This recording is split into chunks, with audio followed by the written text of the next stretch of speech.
से मुनाकिद किया गया है और हमें खुशी है कि आप सब ने कुछ लम्हे निकाल कर इस प्रोग्राम में शिरकत की।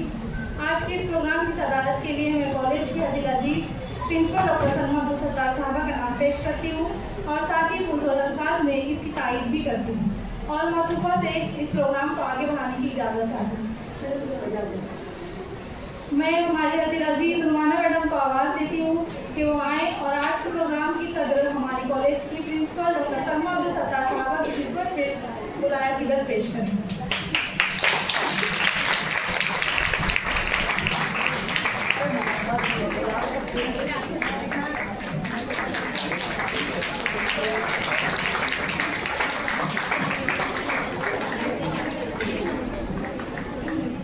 और इसके बाद आज के हमारे इस प्रोग्राम में इंग्लिश डिपार्टमेंट के एचओडी भी मौजूद हैं और फिर से मैं रुमाना मैडम को आवाज़ देती हूँ कि वो आएँ और पिंकी मैडम की खिदमत में बुलाया किधर पेश करें।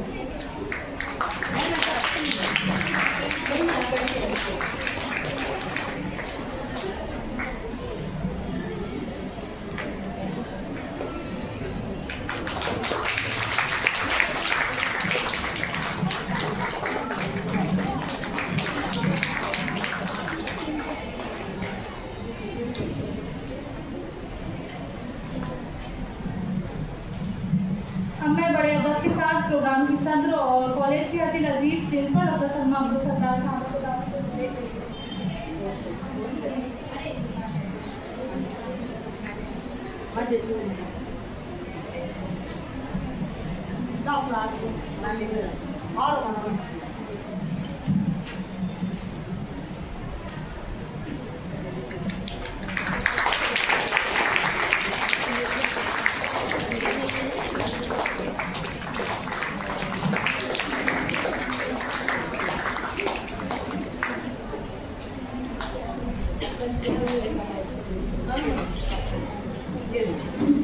अब मैं बड़े अदब के साथ प्रोग्राम की सदर और कॉलेज के अदिल अजीज प्रिंसिपल डॉक्टर सलमा अब्दुल सत्तार साहबा को दावत देती हूँ कि वो इस प्रोग्राम का अपने बाबरकत हाथों से रिबन काट कर विशाखा समिति 2025-26 का बाकायदा इफ्तिताह करें।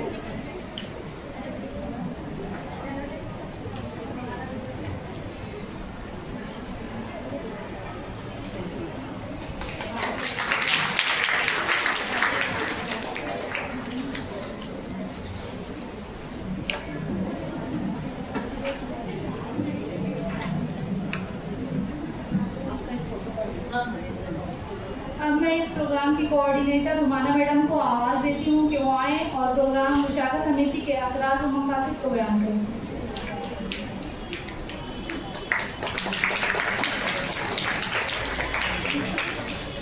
आज के प्रोग्राम की सदर हम सब के अदिल अजीज प्रिंसिपल डॉक्टर सलमा अब्दुल सत्तार साहबा, आर्ट्स फैकल्टी की coordinator and HOD of English department professor Mishrakar madam, dear students, अस्सलाम वालेकुम। जैसा कि अभी इस बच्ची ने बताया आपको कि आज का हमारा ये विशाखा समिति का इनॉग्रल प्रोग्राम और साथ ही साथ हमने जो है वो सलमा मैडम का एक लेक्चर रखा है जो अपने तजुर्बा से भरपूर जामे लेक्चर आपके सामने पेश करेगी। और हमारा जो विशाखा कमेटी है इसका जो मकसद है कि तालिबात अगर आपके साथ कॉलेज कैंपस में कोई भी ज्यादती होती है, ऐसा हमारे यहाँ कुछ होता नहीं है, खुदा ना खास्ता कभी ऐसा कुछ होता है तो ये कमेटी आपके लिए बनी हुई है, इंटरनल कंप्लेंट कमेटी और विशाखा समिति।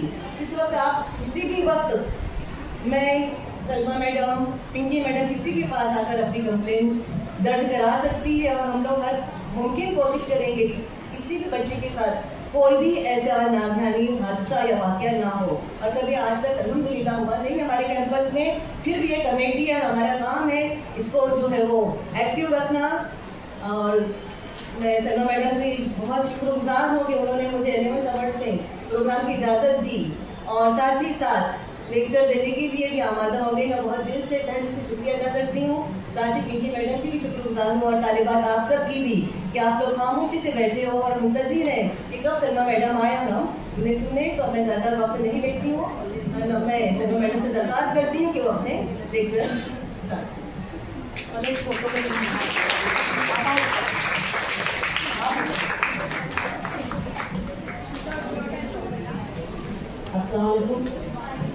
Honorable Coordinator of Vishaka Samiti, Dr. Khan Rumana ma'am, Honorable Academic Coordinator, Professor Sunitra Shankar ma'am, dear student friends, अस्सलाम वालेकुम।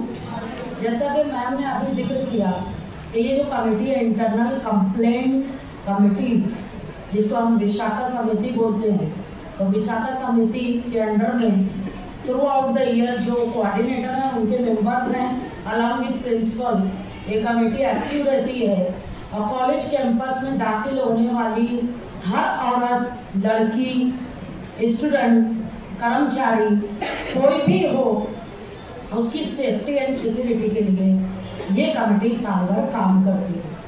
अब सेफ्टी सिक्योरिटी कैसी, लेक्चर में अभी मैं बताती हूँ आपको कि किस टाइप की सिक्योरिटी यहाँ पे आपको प्रोवाइड की जाती है और किन चीज़ों से आपको सेफ रखना है। तो बहरहाल आज का ये प्रोग्राम जो अरेंज किया विशाखा समिति ने उसके इनॉग्रेशन का, तो यहाँ पे मैं ऑफिशियली डिक्लेयर करती हूँ कि एकेडमिक ईयर 2025-26 के लिए विशाखा समिति का आज इनॉग्रल हो चुका है। तो मुबारक हो मैडम, बहुत बहुत आपको कि आपने बेहतरीन तरह से इनॉग्रल फंक्शन अरेंज किया। साथ ही साथ मैम की ख्वाहिश थी कि मैडम जो है आप बोलिए कि विशाखा समिति क्यों बनाई गई, क्या वजह है, इसके लॉस क्या हैं। तो मैंने कहा ठीक है, I am ready to deliver a lecture. तो आज मैं आपके सामने एज ए रिसोर्स पर्सन बात करने वाली हूँ, तो आप ज़रूर इससे फैज़ियाब होंगे, मुझे उम्मीद है। और मैं चाहती हूँ कि मेरी हर बच्ची को हर नॉलेज होनी चाहिए और आप लोगों से बात करने में कोई झिझक नहीं है, क्योंकि 18 साल के हो चुके हैं या होने वाले हैं, ऐसे ही होना सब। 18 साल के हो चुके हैं या होने वाले हैं 2-4 महीने में, क्योंकि कुछ लोग छोटे ही बनते रहते, तो छोटे ही सही, पर बातें करना इजी जाएगा मुझे। ओपनली हम लोग बहुत सारी चीज़ें शेयर कर सकते हैं। तो are you ready for that? करेंगे हम लोग अच्छे से बातें। अब खुल के हम बात करेंगे। क्या होता है ना कि देखिए, बातों को छुपाना भी तकलीफ दे अमल है। हम बातों को छुपा लेंगे और बाद में तकलीफ हमें ही आएगी। तो बजाय छुपाने के अगर आप शेयर करोगे, बताओगे, तो हमारी कमेटी आपको उसका सॉल्यूशन देगी। जैसे मैम ने कहा कि हमारे यहाँ ऐसा होता नहीं है, माशाल्लाह लड़कियाँ बड़ी सेफ है, पर फिर भी अल्लाह ना करे कल को कोई ऐसा इंसिडेंट आपके सामने आता है, आपके साथ नहीं हो रहा है, किसी और के भी साथ हो रहा है, तो आप कंप्लेन कर सकते हो। ठीक है? तो बहुत बहुत मुबारक मैडम, आपने बेहतरीन तरह से प्रोग्राम अरेंज किया। और डियर स्टूडेंट्स, देखो जो जागा वो पाया और जो सोया वो खोया। तो आज हॉल में जितने बैठे वो बहुत कुछ पाएंगे और जो घरों को चले गए वो क्या करेंगे वो आप सोचिएगा। तो कॉलेज आए हैं तो नॉलेज लेना है, क्योंकि without college no knowledge. If you want knowledge then you have to come to college daily and attend our lectures, that is very important. Okay, शुरू करती हूँ मैं आप लोगों को presentation. Thank you very much.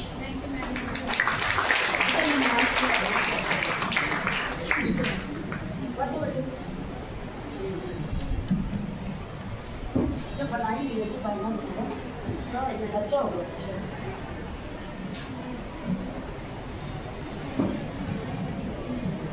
कुछ काम होगा तो आप लोग कर सकते हो जाके, फोटो में पास बैठ तो बैठेंगे। हाँ पिंकी अपा, हाँ इसलिए बोल रही हूँ क्योंकि मैम को भी कुछ काम होगा, तो आप लोग फ्रीली जा सकते हो एवरी। अरे हाँ यस यस यस, ऐसा है कि आप लोग का भी काम ना होते और हमारा भी काम चले, बाकी तो ये रहेंगे कंट्रोल में। आए नो है ना? अरे हाँ सुनना है तो बैठिए, नो इशू, सुनना है तो बैठिए, कोई मसला नहीं। और आप लोगों को क्या बोला, ये लगाने का ना जाएगा ना उससे। तो डियर स्टूडेंट्स, जैसा कि आप देख रहे हो विशाखा की guideline, this is new terminology for you आप लोगों के लिए बिल्कुल नई चीज़ है। तो आप देखिए, इस पर हम बात करेंगे और बहुत सारी चीज़ें ऐसी रहती हैं जिस पे हम लड़कियां, हम औरतें बात करने में बहुत झिझकती हैं। बेटा आप अगर बैठ के कहीं से अरेंज करते हो तो अच्छा हो जाएगा, बिकॉज पीछे वाले थोड़ा सा दे आर गेटिंग डिस्टर्ब। और ये लगा हुआ है ना इससे। हाँ, you can take the video from here. क्या क्योंकि यूट्यूब के लिए मैंने उसको बोला कि थोड़ा सा जो है अरेंज करते हैं। हाँ बेटा, डोंट वरी। तो ये और वायरल नहीं करना कहीं पे। हाँ, क्या हो जाता है ना कि जैसे पूरा वीडियो जाएगा तो समझ में आएगा क्या रेफरेंस में मैंने स्टेटमेंट दिया, पर एक खास स्टेटमेंट जो डिस्प्यूटेंट है उतना लोग कटिंग करके और वायरल कर देते हैं। तो वो जगह से मुझे डर लगता है। पूरे जो है तो वीडियो जाए, मुझे कोई ऑब्जेक्शन नहीं। तो मैं क्या बोली हूँ, वो रिकॉर्डेड वे में बात करती हूँ और ये टॉपिक इतना सेंसिटिव है इसलिए मुझे बोलना जरूरी है, आपको बताना बिल्कुल जरूरी, बहुत ज़रूरी है आप लोगों को बेदार करना। आप लोग जो है सुने ही होंगे बहुत सारी चीज़ें इससे रिलेटेड। देखिए, आपको विशाखा गाइडलाइन 1997 में आई है ना, और ये गाइडलाइन जब आई उसके बाद तो पूरे हिंदुस्तान में जो है बिल्कुल एक भौचाल सा हो गया कि वर्क प्लेस पे मर्दों के बीच में औरत किस तरह से सेफ और सिक्योर रह सके। इसके लिए वहाँ पे एक लैंडमार्क जजमेंट आया और ये गाइडलाइंस आई। तो क्यों आई, उसका हिस्टोरिकल बैकग्राउंड क्या है, उससे बात करती हूँ। साथ ही साथ फिर 2013 में एंटी सेक्सुअल हैरेसमेंट एक्ट बना कि भाई काम की जगह पे या औरत घर से बाहर निकलती है, मर्दों के बीच में जाती है, तो उसको सेक्सुअली कोई हैरेस ना कर सके। हैरेसमेंट मीन्स परेशान करना, तकलीफ देना, है ना। तो आप लोग बड़े हो, समझते ही हो गुड टच और बैड टच। हाँ, छोटे थे तो जो है समझता नहीं था गुड टच हो रहा या बैड टच हो रहा, पर अभी बड़े हो गए तो आप समझ रहे ना कि क्या चीज़ है वो। गुड टच करना मीन्स क्या, मैंने टच किया मैम को, गुड किया तो बैड किया, दैट इज़ वेरी इंपॉर्टेंट। समझ में आ रहा है, गुड टच और बैड टच। और अल्लाह ताला ने ना हम औरतों को इतनी अच्छी सलाहियत दी है, थोड़ा सा इसको यूज़ करो। ये कहीं फंसा है टेबल के नीचे, ये कट जाता है बाहर की तरफ से, कहीं फंसा पड़ा है।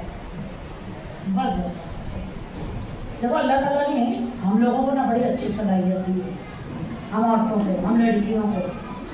हम छोटे से ही रहते, जब से जो है ना हम लोग नजरें बड़ी अच्छी पहचानते हैं, हमको कौन बंदा किस नज़र से देख रहा है। ये सलाहियत सिर्फ अल्लाह ताला ने औरतों में दी है, लड़कियों में दी है, बच्चियों में दी है कि सही नज़र है कि गलत नज़र है, गुड टच है कि बैड टच है कि नहीं है। हाँ, नहीं करते जाओ आप, आपका एग्रीमेंट बहुत ज़रूरी है मेरी बात आगे रखने के लिए। तो ये समझा आप लोगों को, इसी टॉपिक पे मैं बात करने वाली हूँ कि हमको किस तरह से सेफ रखना है। तो विशाखा नाम का एक्चुअली एक लेडी थी, उनका नाम सेपरेट रखना था।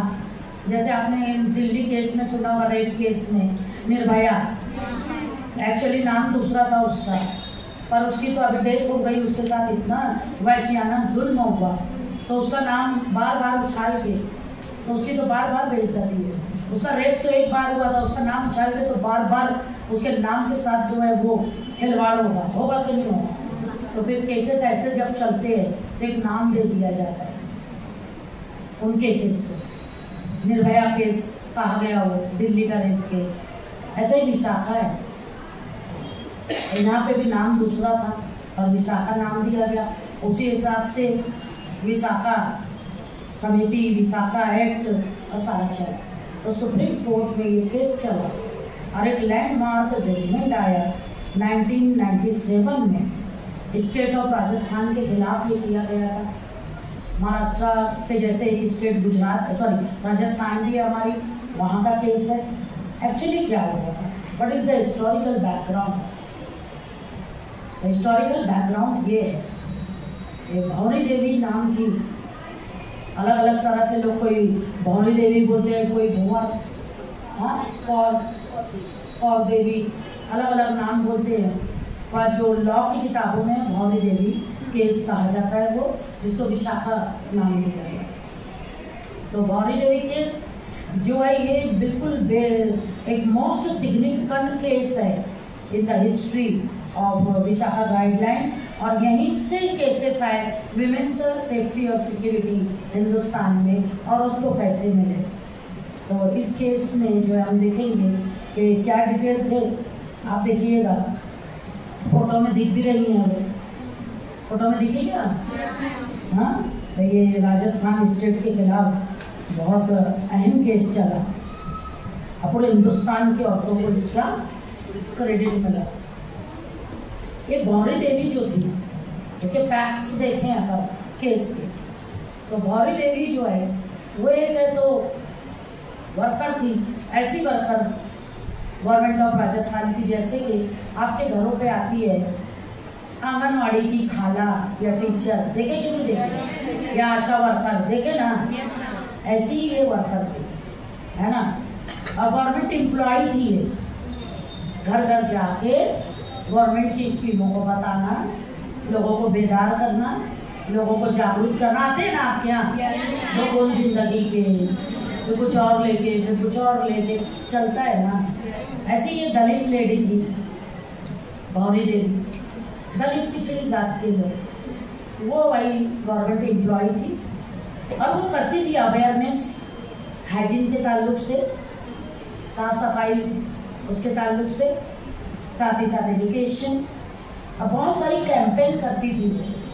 राजस्थान में बहुत बुरी चीज़ थी चाइल्ड मैरिज।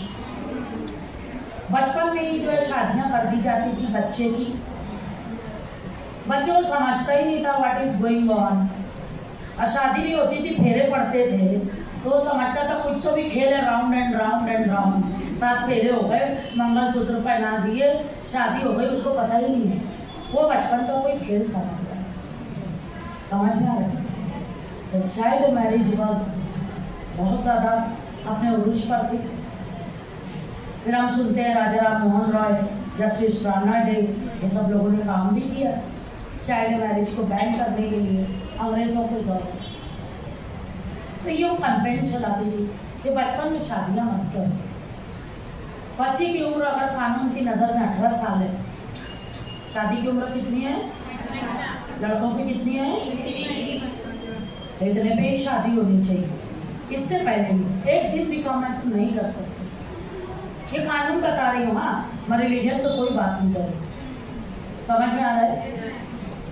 तो कानून कहता है 18 साल लड़की।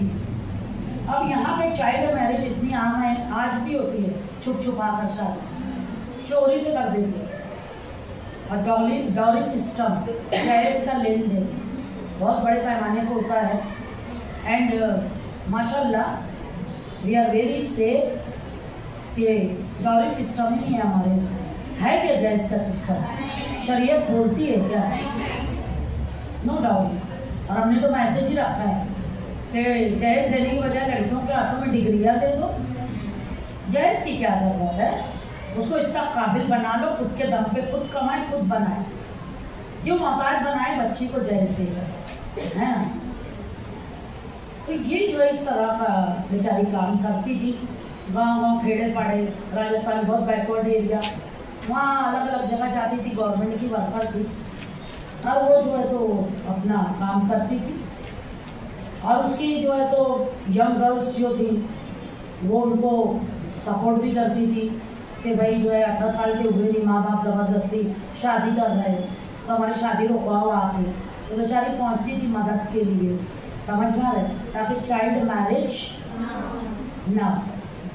तो ऐसे ही गाँव में एक शादी थी, और उस शादी में चाइल्ड मैरिज हो रही थी। उस चाइल्ड मैरिज को रोकने के लिए वो वहाँ पे पहुँची। अब पहुँची तो हुआ ये कि उस शादी में बड़े बड़े पॉलिटिशियन, बड़ी बड़ी पर्सनालिटीज़ सब शामिल थे।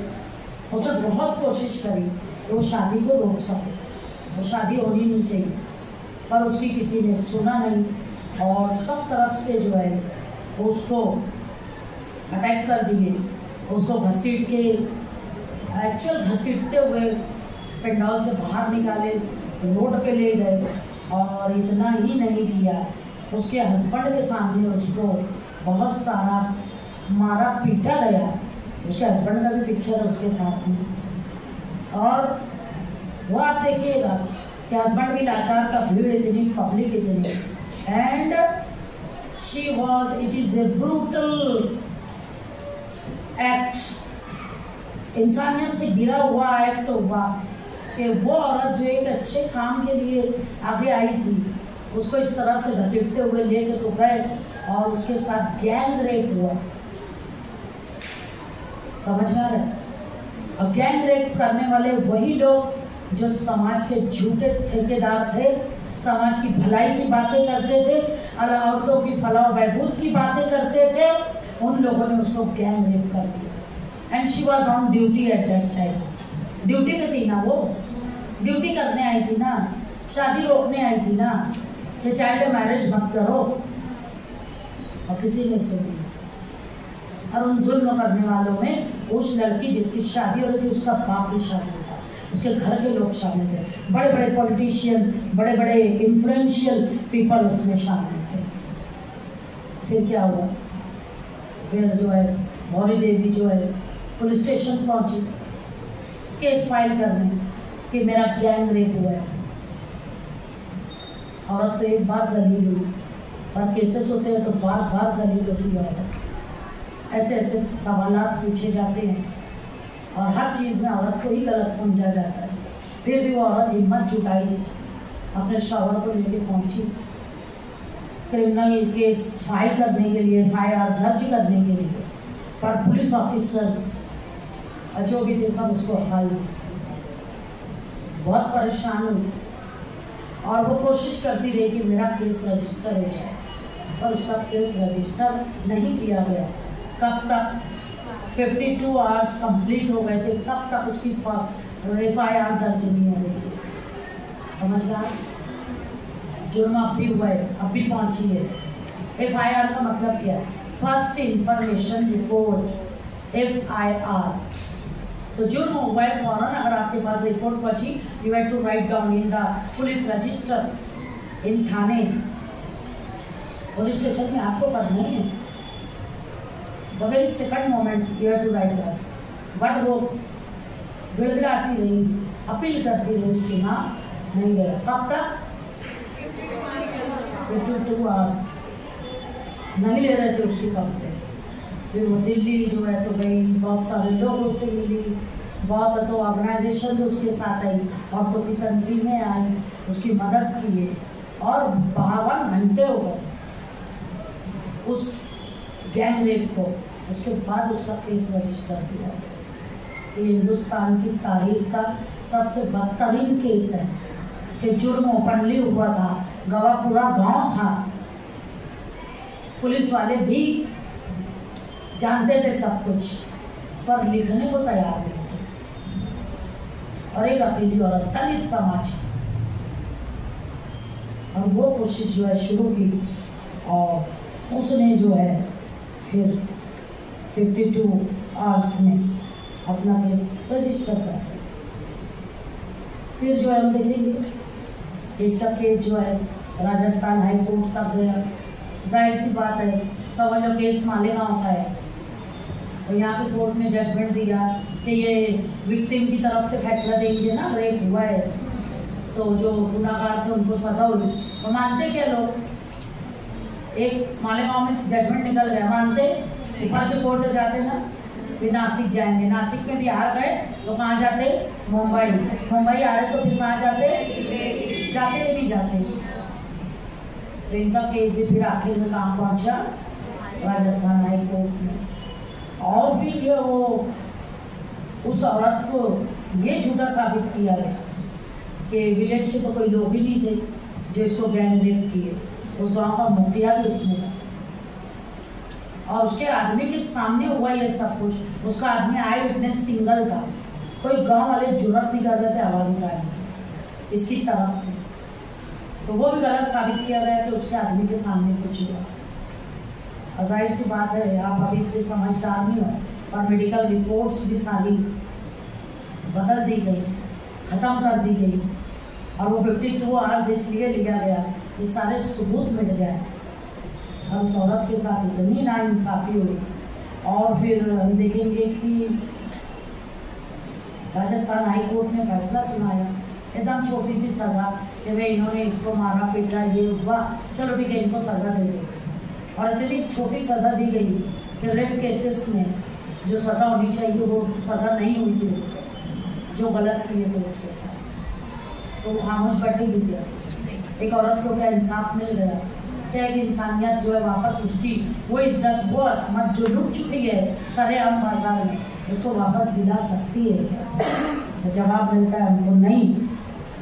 फिर मौरी देवी ने जो है वो आवाज़ उठाई, फिर पूरे हिंदुस्तान में चीख पुकार मची, राजस्थान में रैलीज निकाली गई, औरतों की तंजीमों ने मौरी देवी को जस्टिस दिया जाए। निर्भया के लिए खड़े हुए थे ना सब, पूरा हिंदुस्तान ऐसे खड़ा हुआ इसके लिए। और फिर बहुत जो है प्रोटेस्ट हुआ, प्रोटेस्ट के ऊपर पुलिस ने लाठीचार्ज किया और तो मारा पीटा गया, जुल्म किया गया, और औरतें किसी कीमत पर पीछे हटने को तैयार नहीं। औरतें बोले हम नहीं हटेंगे। और फिर जो है हम देखेंगे कि इतनी लाठीचार्ज, इतनी तकलीफों के बावजूद औरतों की तंजीमों ने पीछे नहीं हटा। अब पूरी भीड़ सपोर्ट करती रही मौरी देवी को। कोई पिक्चर्स भी आपको दिख रहे हैं, ये रियल पिक्चर्स हैं उसी वक्त के जो प्रोटेस्ट किया था पूरे हिंदुस्तान में औरतों ने, और मौरी देवी को जस्टिस दिलाने में पूरा हिंदुस्तान लग गया। और फिर हिंदुस्तान की जुडिशरी पे हम सब हिंदुस्तानियों को फख्र है कि सुप्रीम कोर्ट ने जजमेंट दिया और मौरी देवी के फेवर में फैसला निकला, और जितने रेपिस्ट थे सबको उठा के पनिशमेंट सुनाई। और मौरी देवी का केस जो है एक गाइडलाइन है, एक जो है कहना चाहिए कि मौरी देवी इज़ द टॉर्च बियरर, जो चली एक मशाल लेके जस्टिस की, और उसने दिखा दिया, साबित किया कि मैं थमूंगी नहीं, मैं डरूंगी नहीं, मैं दबूंगी नहीं, मेरे ऊपर अगर मुसीबत आई तो मैं डट के सामना करूंगी। क्या हुआ मैं औरत हूँ, क्या हुआ है मैं दलित हूँ, क्या हुआ है मैं कमज़ोर, मैं रुकूंगी। और इस सब में सबसे अच्छा रोल जो प्ले किया था वो उसके हस्बैंड ने किया था। अगर दूसरा कोई होता तो औरत को निकाल के घर से बाहर कर देता कि तेरे साथ गैंग रेप हो चुका, मैं तेरे को रखूँगा नहीं, पर हर कदम पे उसके साथ उसका हस्बैंड खड़ा रहा। This was the greatest support, moral support by our husband at that time. We all ladies of India salute और टू हर हस्बैंड। तो खड़ा रहा वो, जरा भी रुका नहीं, दबा नहीं। तो ये बड़ा अच्छा उसके केस मेरा। तो बहरहाल ये सुप्रीम कोर्ट ने बेचारा गाइडलाइंस बनाई ताकि प्रोटेक्शन दिया जाए तुम्हारी, मेरी, हम सब जैसी हिंदुस्तान में करोड़ों औरतों को प्रोटेक्शन मिले काम के वक्त, काम की जगह पे। मैं और ये ड्यूटी पे आए हैं, आप सब स्कूल में आए हो, कॉलेज में आए हो, आपको प्रोटेक्शन मिलना चाहिए।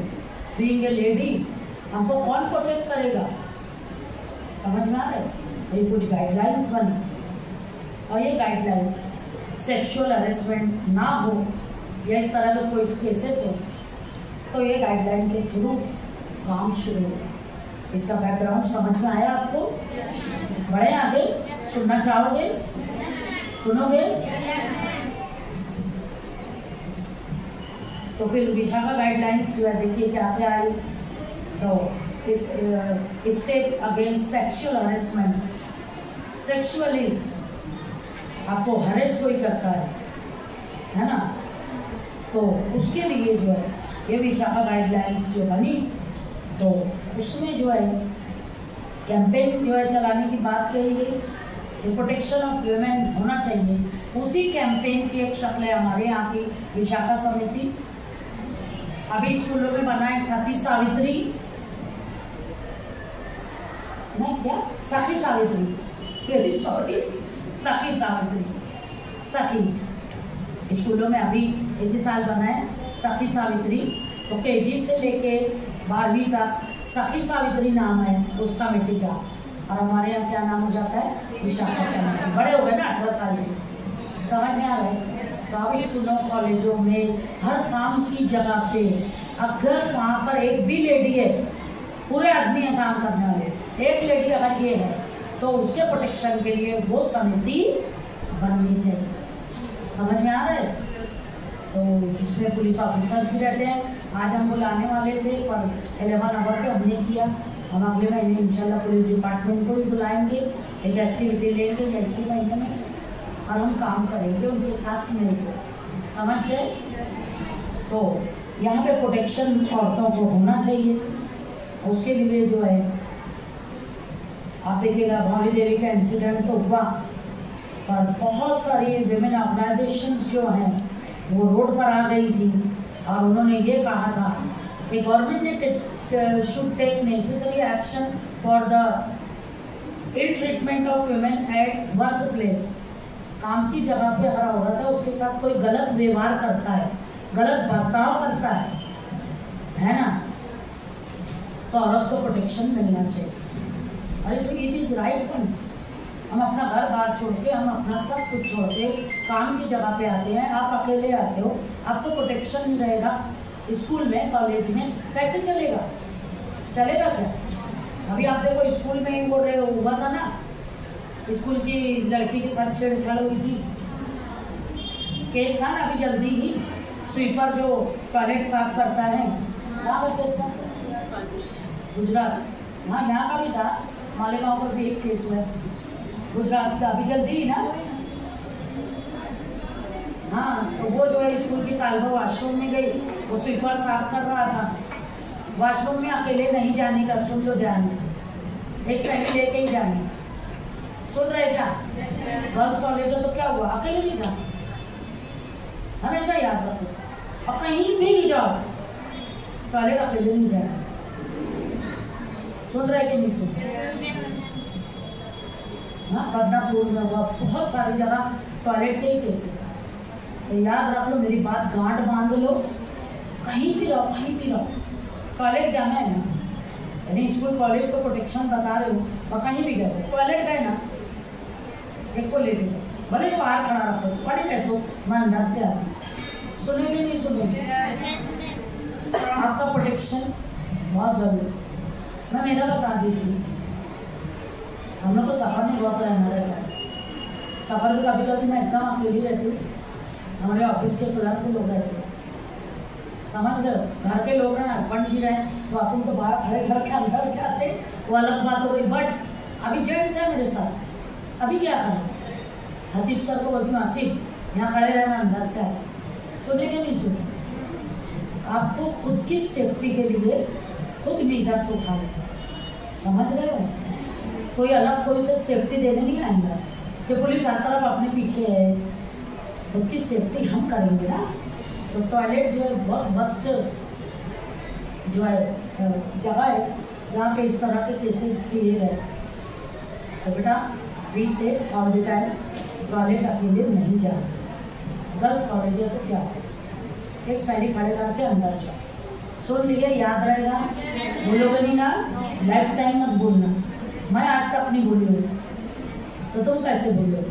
सुन लिए, सिर्फ जो है आपके घर के अपने ही आपके लिए सेफ और सिक्योर है, आपके वालिद भाई है ना, बस उसके अलावा किसी पे भरोसा नहीं करते। सुन लिए थे नहीं सुनिए?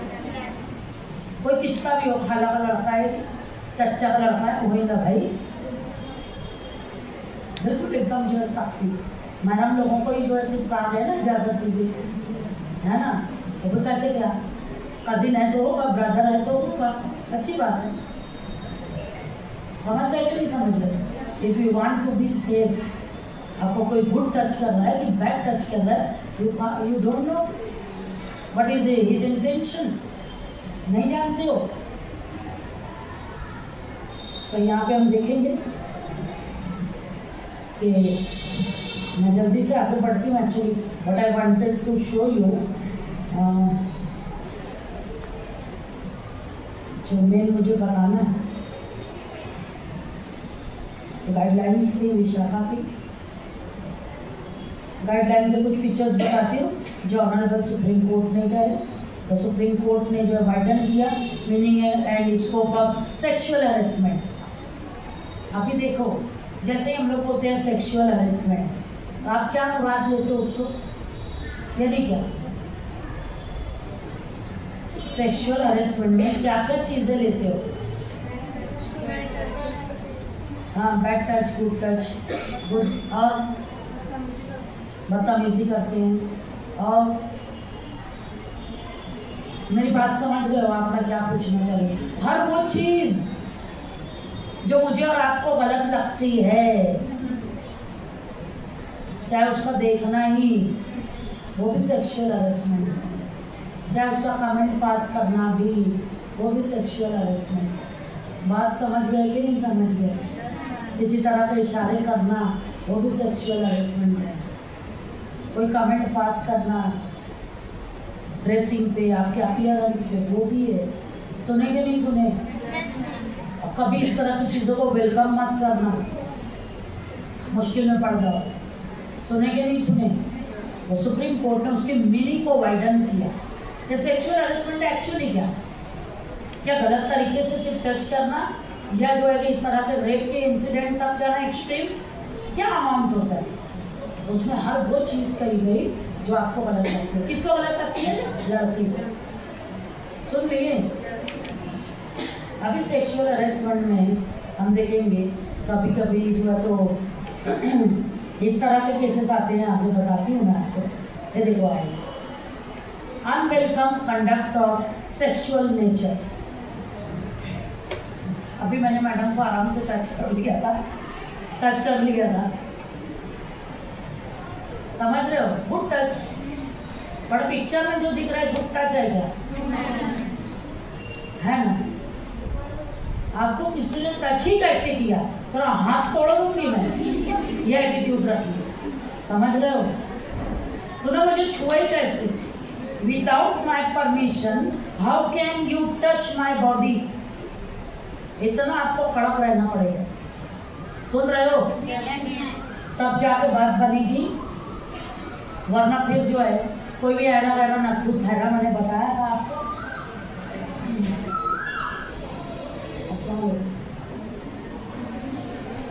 हाँ हाँ हाँ,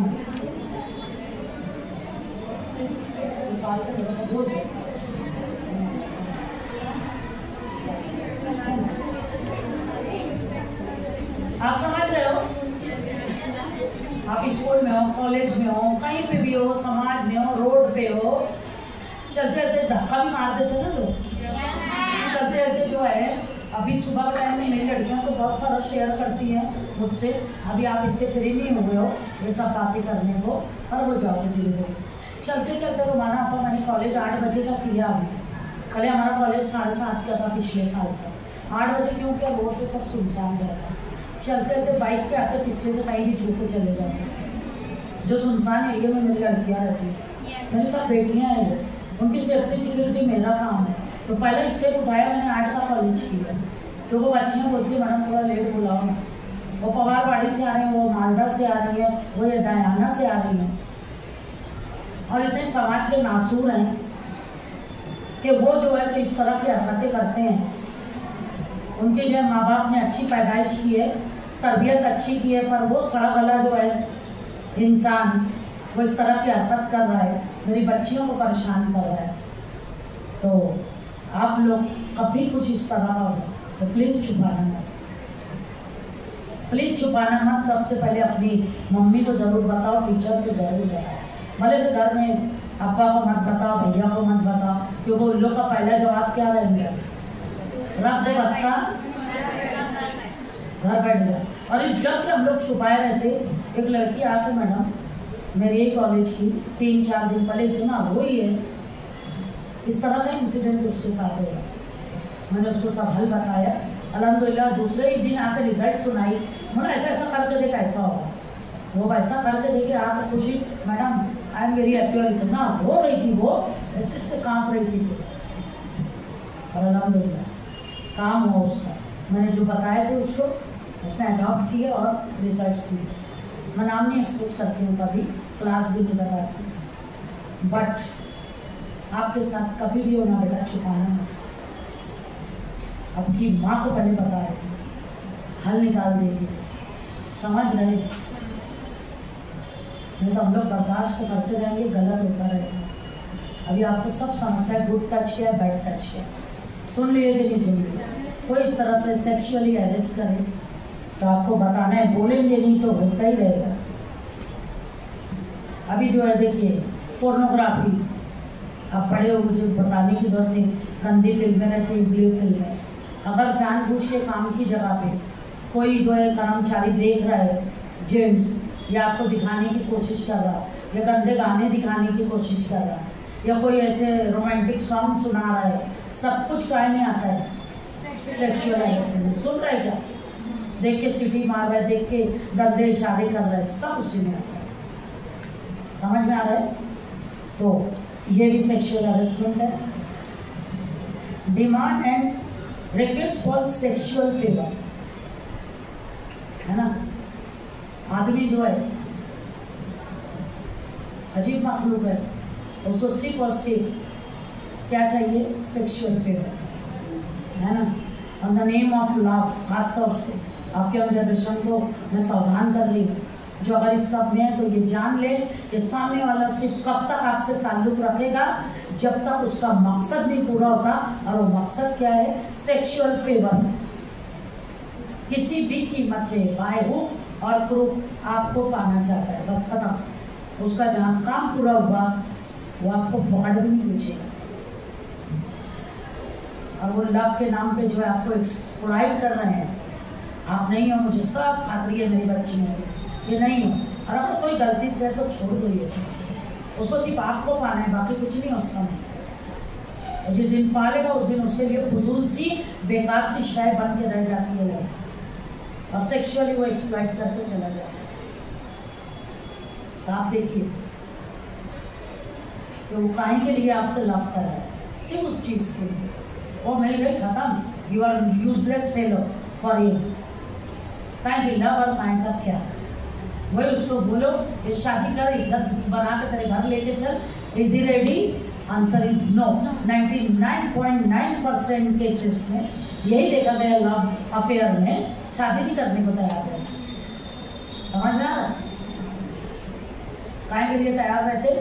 बस सिर्फ अफेयर चलाना है, टाइम पास करना है, just for enjoyment, for a second, for a while, for a year, or for 2-3 years, and after that there will be break. This is तो काहे को हम उनके झांसे में आते हैं?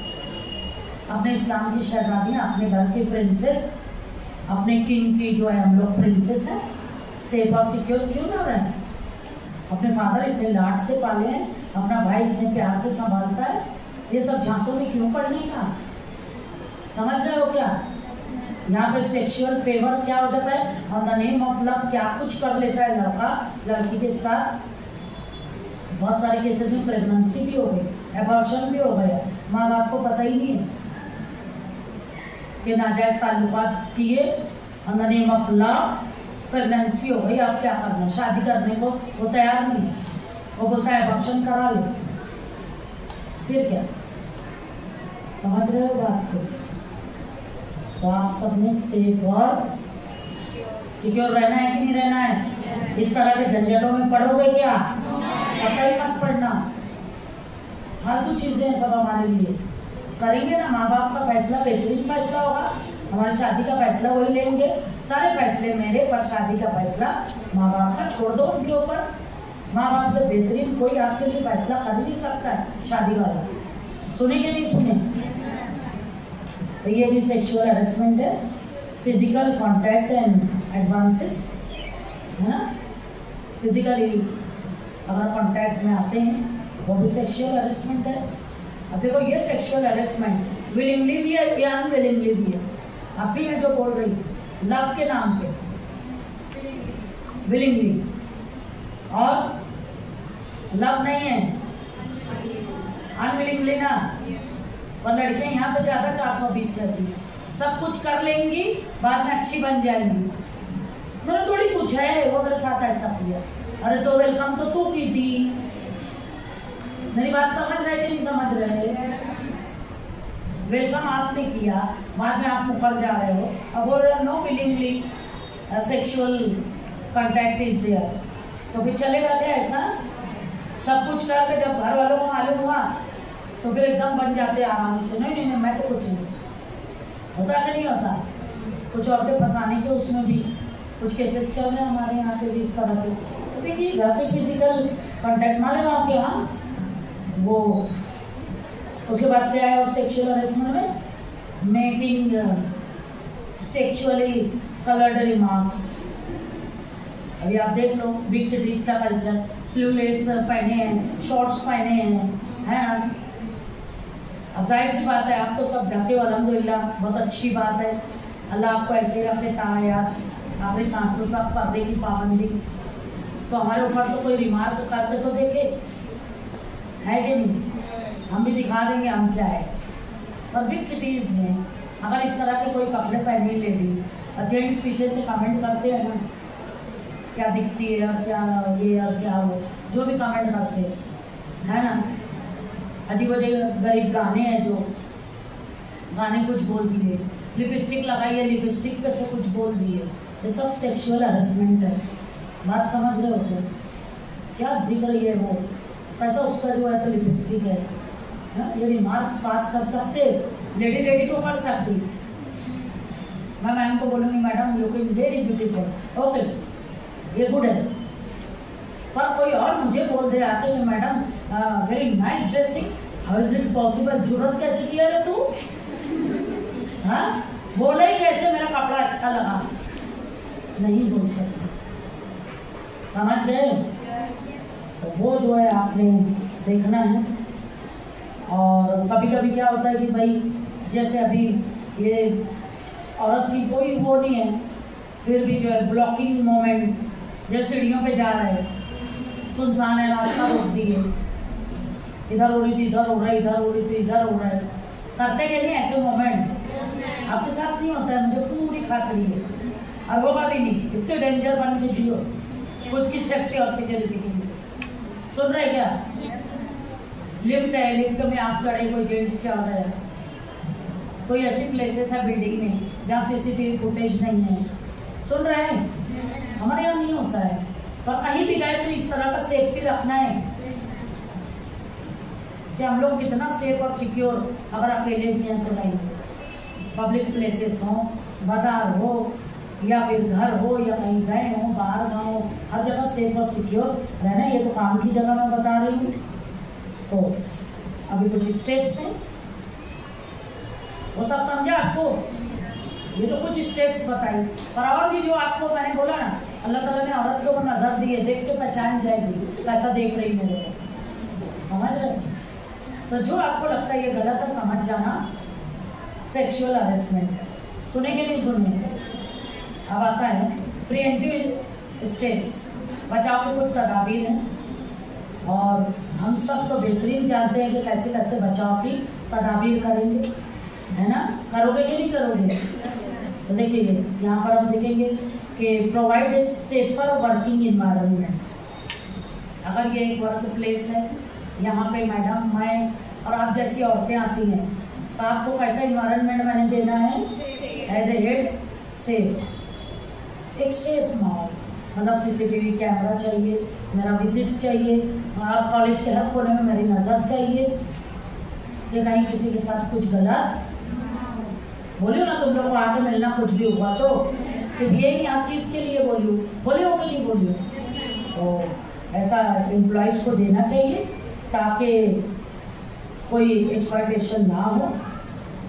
और duty of the employer to file a complaint. Employer यानी नौकरी देने वाला, तो एम्प्लॉय यानी नौकरी, उसी से बना एम्प्लॉयमेंट यानी रोजगार, है ना? एम्प्लॉयर नौकरी देने वाला यानी मालिक, एम्प्लॉई यानी नौकर, मतलब हम सर्वेंट्स को आपको हमारा जो मालिक है उसने क्या देना चाहिए? एक उसका फर्ज है कि हमारी कंप्लेंट अगर कुछ है, शिकायत अगर है, तो उसको क्या करना है? दर्ज करना। नहीं हुआ था ना भौरी देवी के साथ, तो अब आपके स्कूल कॉलेज तक वो कमेटी आ गई है, विशाखा समिति। अगर किसी के साथ कुछ गलत होता है, कहाँ पर? ये बिल्डिंग में, ये कैंपस में, तो आप लोग कहाँ फाइल कर सकते हो केस?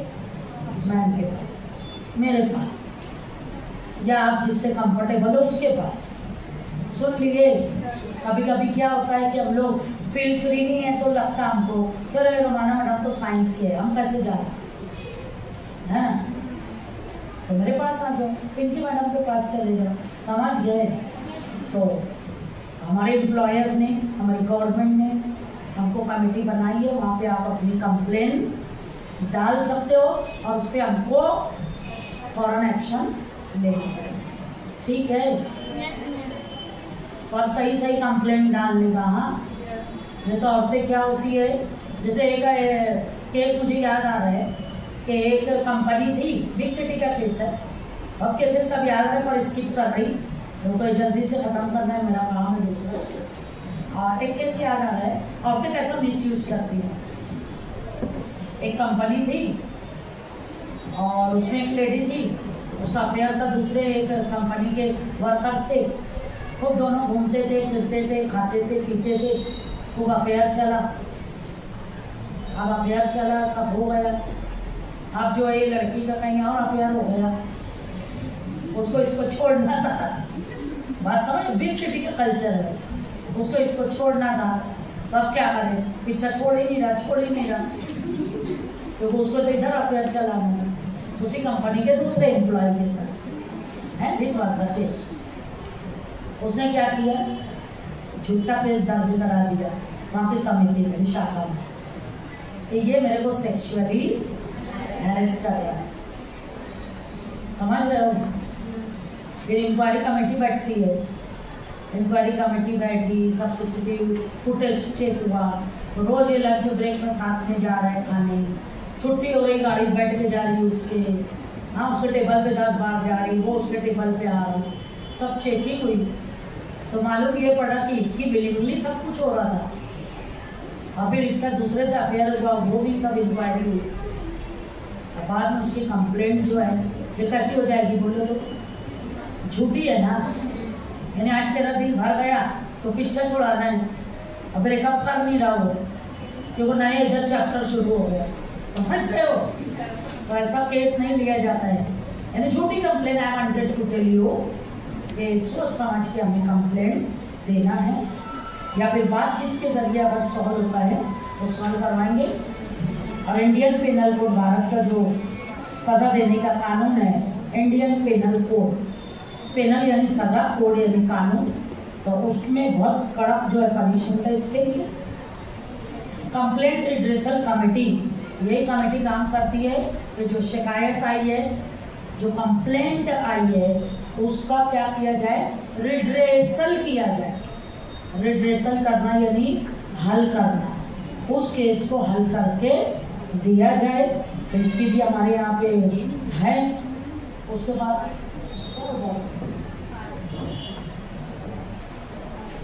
हुआ भी employer to assist the employee if she is sexually harassed। अगर मेरा कोई एक साथ में काम करने वाली साथी, उसके साथ कुछ गलत हुआ है ना? जैसे तुम लोग देखते रहते हो, हमारे प्यून लोग लड़ते रहते, लड़ाई देखी कि उधर होती रहती। अब एक लेडी एक जेंट्स लड़ लिया, अब वो आप बोली मेरा हैरेसमेंट हो गया, समझ लो। तो उसको मुझे ऐसा माहौल फराहम करना है कि कोई तो अपनी बात रख सके। सुनना पड़ेगा ना मेरे को अच्छे से, तो दिल की बात, हाँ भाई मेरे को बोल जा, समझ रहे हो? एम्प्लॉयर ने अपने एम्प्लॉई जिसके साथ गलत हुआ है उसको ऐसा माहौल देना है, यहाँ पे अपने दिल की बात। कल तुम लोग देखे थे मैं उधर रेसेस में की बाजू वाली रूम में 2 क्लास के बच्चे थे, स्पेशल पॉलिटिक्स, अपने दिल की बातें सब रख रहे थे मेरे पास, देखे थे तुम उधर, सुन रहे थे। ऐसा माहौल देते हैं हम लोग यहाँ, बच्चा खुल के बोल सकते, तुम्हें भी मिलेगा धीरे। तुम डर रहे हो अभी मुझसे या हम टीचर्स से, खुल के बच्चे आते हैं, खुल के बातें करते हैं, कोई डर नहीं, कोई झिझक नहीं, कोई शर्म नहीं। आपको कुछ भी एकेडमिक प्रॉब्लम है, पर्सनल प्रॉब्लम है, कॉलेज से प्रॉब्लम है, टीचर से प्रॉब्लम है, आप बोलिए, समझ गए? तो कल वो उनका चल रहा था, दिल खोल के बातें कर रहे थे मैडम वो सर। तो आइए, आपको यहाँ माहौल है अच्छा, हम सुनते हैं, कितने भी बिजी रहे ना पर बात सुनते हैं। Duty of employer to spread awareness, ये हमारी ड्यूटी है कि अपने साथ काम करने वालों के बीच में अवेयरनेस रखें।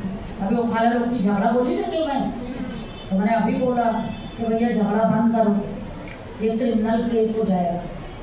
सुन रहे हैं, झगड़ा छोटा मोटा है पर रिजल्ट बहुत भयानक है। और मैं लॉयर हूँ ना, तो कानून जानती ना, तो मैं बुरा फंसे में भैया लड़ मत रहे, औरतों से लड़ना बहुत गलत है, लफड़े में पड़ जाएंगे।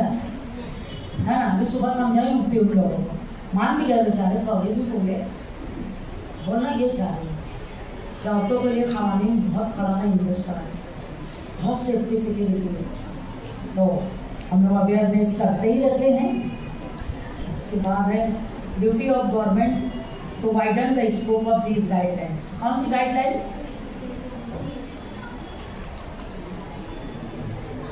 विशाखा गाइडलाइन ना, वही देख रहे थे ना अभी तक।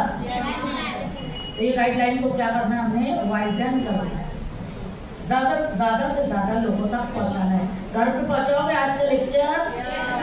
जरूर पहुंचाना। छोटे भी होंगे ना कोई, उनको भी जो है बताना कि बेटा गुड टच ये होता है, बैड टच ये होता है, बताओगे कि नहीं? देखो उनको नहीं समझता है, क्योंकि समझ नहीं आई है, तो कौन उनको छू रहा तो कैसे छू रहा। सुन रहे? बताओ जरा सा, अवेयरनेस करो, बचपन से उनकी अवेयरनेस रखोगे तो तुम्हें अब मालूम हो रहा है सब, उसको जब भी मालूम हो जाएगा। सुन रहे? अब बहुत प्यार से संभाल के उससे बात करना, संभाल के बुलाना, अच्छे से बिठाना, उसको एक अच्छा माहौल देना, है कि नहीं? बात करेगी ना खुल से, आप खुल के आपसे ये गाइडलाइंस को गवर्नमेंट ने, स्कूल ने, कॉलेजेस ने वाइडन करना है, लोगों को बताना है। और ये देखो मी टू एक कैंपेन चलेगी, अच्छा याद है, #MeToo, देखो ये वाला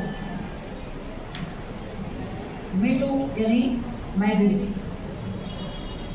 ये कैंपेन चली थी 2013 में बड़े पैमाने पे। बड़े बड़े सेलिब्रिटीज, बड़े बड़े फिल्म स्टार्स, बड़े बड़े पॉलिटिशियंस, बड़े बड़े लोग, उन्होंने खुल के बात की थी, #MeToo।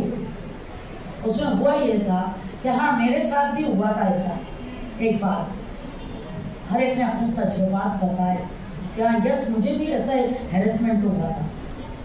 हम खुल के बोलते नहीं, तो खुल के बोलना शुरू करें। अगर हमारे साथ कुछ गलत हो रहा है तो, है ना, या गलत दिख रहा है तो करना है कि नहीं करना है, तो अवेयरनेस कर दिया हम दोनों ने। आपका भी काम है कि आप जो है इसको आगे ले जाएं। तो ये विशाखा गाइडलाइन के हिसाब से फिर anti sexual harassment eight work place prevention prohibition और रिड्रेसल एक्ट 2013 बना।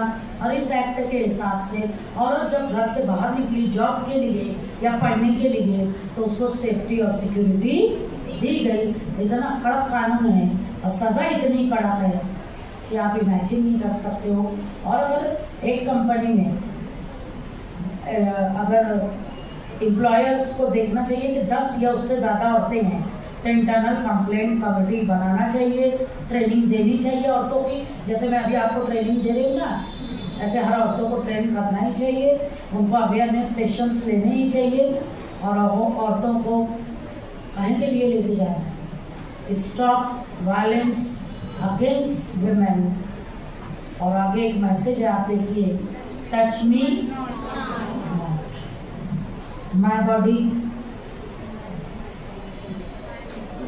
my rule, my body, my property. Without my permission, how can you touch my body? बोल सकते हो कि how can you dare? तुम होते कौन हो? और मैं ऐसा समझती हूँ कि कहीं ना कहीं ये इस तरह के लोग हैं समाज में, नशे के इसमें, गंदी आदतों के इसमें इस तरह की हरकतें करते हैं। तो इनसे सेफ्टी सिक्योरिटी हमें रखना है। तो इसके लिए मुझे और आप सबको बाखबर, होशियार, बेदार और हर वक्त एक्ट के लिए तैयार रहें। कब कहाँ किस मोड़ पर एक दरिंदा इंतज़ार कर रहा है किसी की इज्जत को सरे बाजार उछालने के लिए।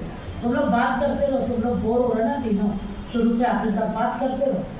और मैं ये देख रही हूँ इतनी सीरियस बात चल रही है और तुम तीनों को कोई लेना देना नहीं है, पीछे से दूसरा देश। और तुम्हें लग रहा, हाँ तुम तीनों, तुम्हें लग रहा है कि मैं नहीं देख रही। मैं सोच रही हूँ कि मैं इतने सेंसिटिव मैटर पे बात कर रही हूँ तो शायद अब चुप हो जाएंगे, जब चुप हो जाएंगे। पर क्या हो जाता है ना, ये तरबियत तो अच्छी है, एक बेहतरीन माँ ने एक बेहतरीन तरबियत की है, पर संगत ऐसी पकड़ ली है ना तो उसका असर है। तो कुछ मिला आज का मैसेज? करोगे इस पे काम? खुद भी बाखबर रहेंगे, दूसरों को भी खबरदार करेंगे। मेरे जैसी 2 लड़कियों को भी ट्रेन कर दी ना मैं, तो मेरा लड़की होने का हक मैंने अदा किया कि नहीं किया? किया ना। करोगे फिर और सेफ और सिक्योर रहो बेटा, और बहुत हिफाजत करो अपने आप की, है ना। कोई ऐसे बाजार की चीज़ नहीं है कि सरे आप कोई भी देखे चिल्लाती, वहाँ पे क्यों चिल्लाती आप समझा? क्या नज़र पड़ने वाली आपके ऊपर अच्छी नज़र है क्या? घर पे दुआरे पे बैठे रहते क्या? इसलिए मना करती हूँ। कोई भी आके आपको ऐसे ही देख के जाता है, उसकी नज़र अच्छी है क्या? नहीं।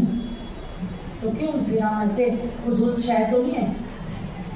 देखो ना, मिठाई भी खुली रखी रहेगी, सब मक्खियाँ भिनभिनाती हैं, गंदगी करके जाती हैं। और तो हम तो पर्दे की चीज़ है, पर्दे में रहना, ढक के रहे, सेफ और सिक्योर रहे। कोई कैसे हमको देख के जा सकता है ना? करोगे? अभी और बताऊंगी बहुत सारा। अगला एक लेक्चर लेंगे हम इंशाल्लाह पुलिस वालों के साथ, तो उसमें हम कुछ बातें करेंगे। तो थैंक यू वेरी मच।